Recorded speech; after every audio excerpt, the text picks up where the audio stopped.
This week on the Writers Detective Bureau, occult killings, private eyes, and releasing a crime scene. I'm Adam Richardson, and this is the Writers Detective Bureau.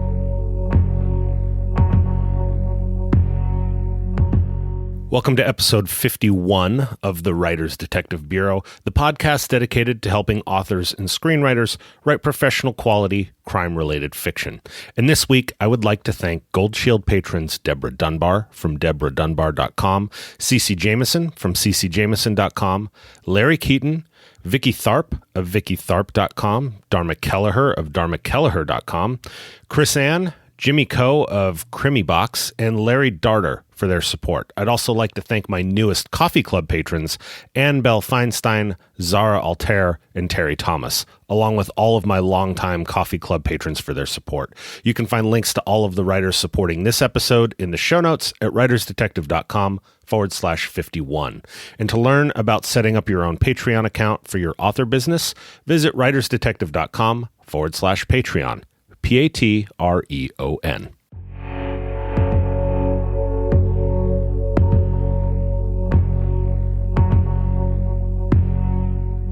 We are about 2.5 weeks away from the 1-year anniversary of this podcast. It's amazing how quickly this year has flown by. So August 6th is the big day, and I will be doing some giveaways as a thank you to you guys for listening. So be sure to listen to episode 53, which will drop on August 2nd for the details on how to enter for a chance to win a few different gifts, just as a thank you for listening to the podcast. And you do not have to be in the United States to win. I will send you your stuff wherever you are in the world. I will also announce the entry details in the APB email that will be going out on August 1st. So if you are new to the podcast or haven't subscribed to the APB mailing list yet, the APB is a once-a-month email from me that is just a handful of curated links to things that I think you will find useful for crime fiction writing.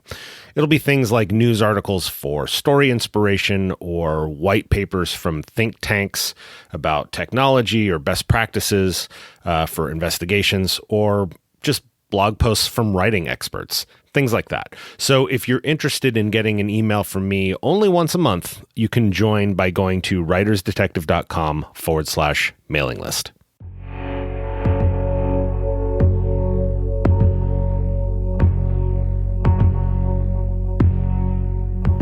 This week's first question comes from Mark Salas. Mark writes, "Hello there. I need to know anything and everything about investigations regarding cults. How do the investigators proceed when a crime scene for a murder has evidence of ritualistic and occultist practices? Is it okay to bring in consultants to cases like that, such as people who understand religious and esoteric symbolism? Thank you so much." Thanks for your question, Mark. Yes, the detectives definitely could reach out to experts in ritualistic or occult practices relating to the murder, but it would not be a primary thing on their to-do list. They're still going to do the typical things that happen in that first 48 hours. Doesn't mean that they won't contact them in the first 48, but the presence of some sort of occult influence could very possibly speak to the motive of the murder, but it doesn't severely change the way a murder is investigated. So these consultants or subject matter experts would not be brought out to the crime scene or anything like that. They may be shown specific articles of interest or articles that were seized as evidence, or even potentially some pictures of the crime scene, but they would not be brought in as if they're a new member of the investigative team. But don't let reality get in the way of telling a compelling story by any means. In any whodunit murder, the investigative team will hold back the disclosure of some aspect of the case. And they use it as a way to vet whether or not a potential suspect actually has firsthand knowledge of the crime. If I was the detective on your case, Mark, I would probably keep this thing back from that subject matter expert as well, especially in the case of a true whodunit. any subject matter expert on this specific ritualistic MO or this occultist practice, especially if it's a truly like arcane group that few people know about, it's possible that there might also be some connection, whether knowingly or not, between that expert and the killer. Or the subject matter expert might be the killer as far as the detectives are concerned, because the detectives don't know at this point.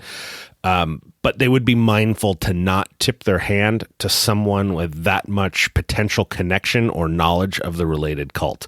In fact, when I would meet with that expert, I would be keenly watching their reactions and evaluating them just like a potential suspect.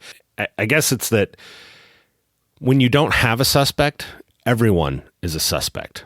So just keep that in mind when you're writing this expert character. So thanks so much for sending in your question, Mark. I appreciate it.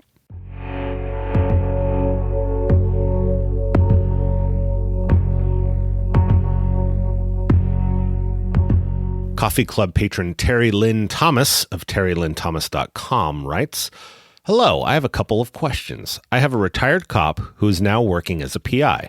He's been hired by the mother of a murder victim, one of his unsolved cases that was closed as a suicide, to find out who killed her daughter 20 years ago. The case was cleared as a suicide, but her mother knows her daughter didn't kill herself. Would my detective have been able or allowed to take copies of the file with him when he retired? It's the one case that never sat right with him. During this investigation, he comes across another alleged suicide that was stated in exactly the same way. The cases are related. Would he likely go back to the police with his old partner who hasn't retired yet and show them the similarities between the old case and the current case? If so, would the detectives working the current case work with him or forbid him from doing anything further so as not to hamper their current case? Do police detectives and private detectives work together? I'm always curious about the relationship between cops and private investigators. Thanks." Well, you are very welcome, Terry. Whether your protagonist was allowed to keep the files when he retired isn't the same as how feasible it would be for him to do so. He could definitely keep a copy of the files, whether he was allowed to or not. So I would play that as author's choice on that one. And if it never sat right with him, it wouldn't be unheard of for him to have kept a working copy of the files somewhere himself, especially in a 20-year-old case where the files would still have been in hard copy report format.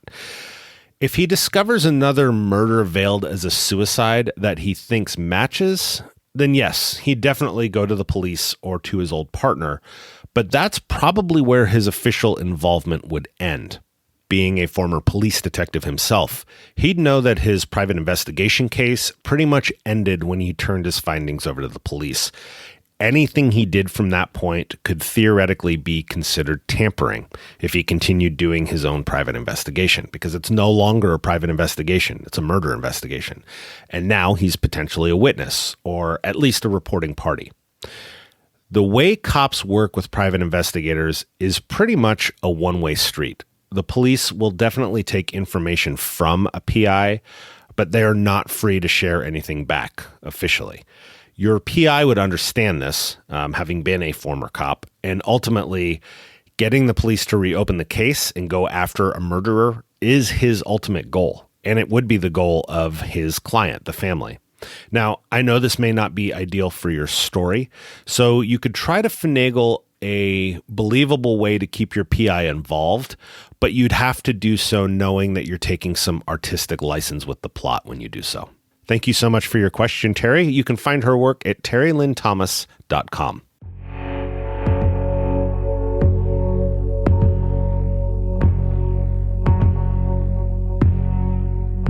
Gold Shield patron Dharma Kelleher of dharmakelleher.com writes, "Hi, Adam. Congrats on your 50th episode." Thank you, Dharma.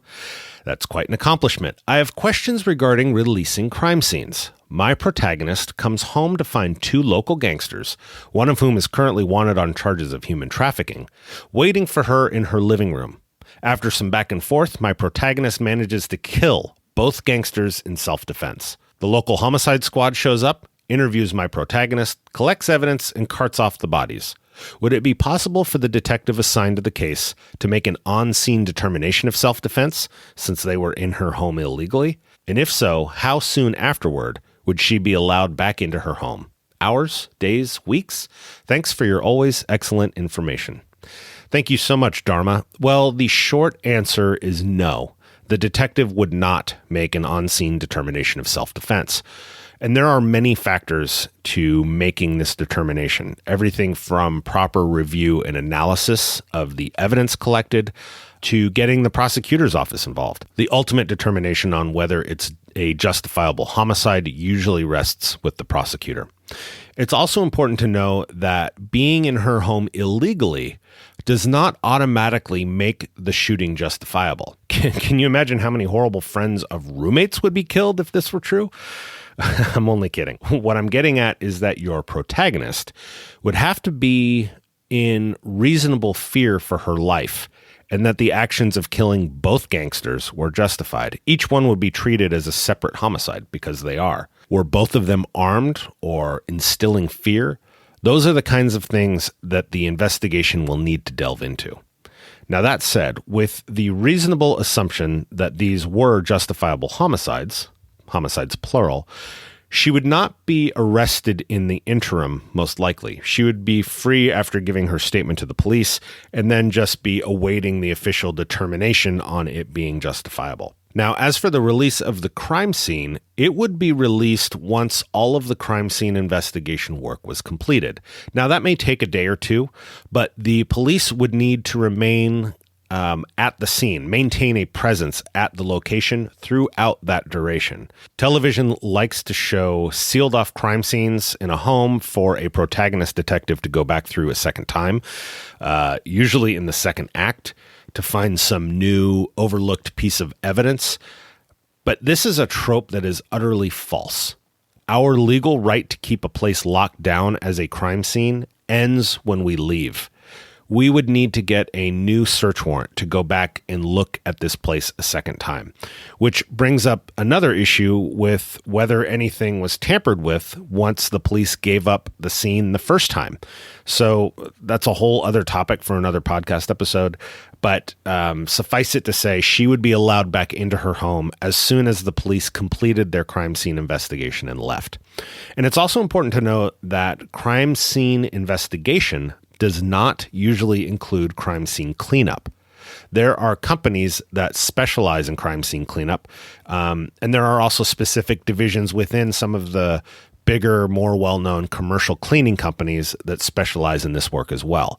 Now, we're talking about biohazard stuff here, so the cleanup itself can actually take some time or take longer than the actual crime scene investigation.